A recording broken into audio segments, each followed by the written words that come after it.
Pour tracer la droite D1, on choisit x égale à 0. On calcule y en remplaçant le x par 0 dans l'équation. On trouve 3. On place alors le point de coordonnées 0, 3. On recommence avec un x égale à 4 par exemple. On trouve moins 5. On place le point de coordonnées 4, moins 5 et on trace la droite. Pour la droite D2, on observe que l'équation est x égale moins 1. Une équation de la forme x égale moins 1 est verticale. On repère moins 1 sur l'axe des abscisses et on trace la droite verticale. Pour la droite D3, on choisit x égale à 0. On calcule y, attention il y a une erreur, y fait moins 1.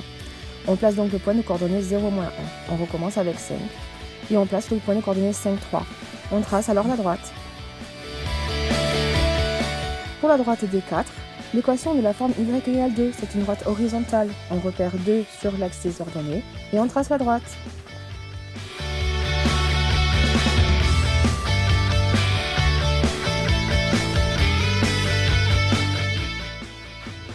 Et finalement, voilà le résultat si on trace toutes les droites dans le même graphique.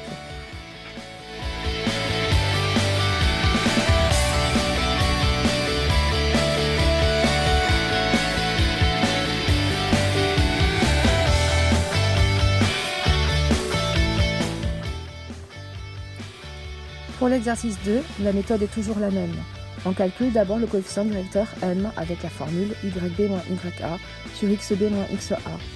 Puis, on utilise le point A pour trouver la valeur de p dans l'équation.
Pour déterminer l'équation d'une droite graphiquement, on lit P et M sur le graphique. P est l'ordonnée à l'origine, ici c'est 1, et M est le coefficient directeur. Quand j'avance de 1 carreau, je descends de 1, donc M est égal à moins 1. Conclusion, Y égale moins 1x plus 1. Pour la droite 2, on lit P est égal à 3, M est égal à 2. Quand j'avance de 1 carreau, je monte de 2. Donc l'équation est y égale 2x plus 3.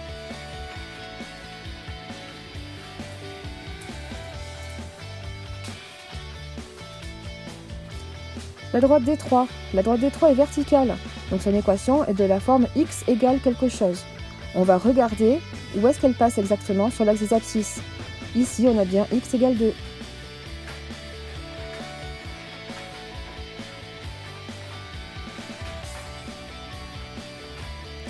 La droite D4. La droite D4 est horizontale, ça veut dire que son coefficient directeur m est égal à 0. On regarde la valeur de p, l'ordonnée à l'origine, on obtient 3. Son équation est donc y égale 3.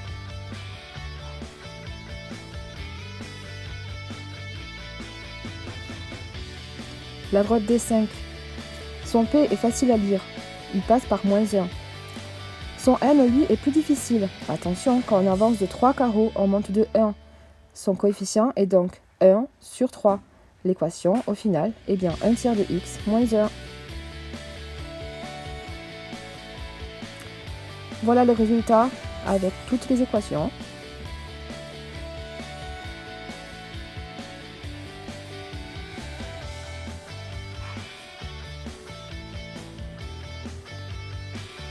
J'espère que cette correction a été suffisamment claire. Excusez-moi pour les petits bugs. Et n'oubliez pas, on dédramatise.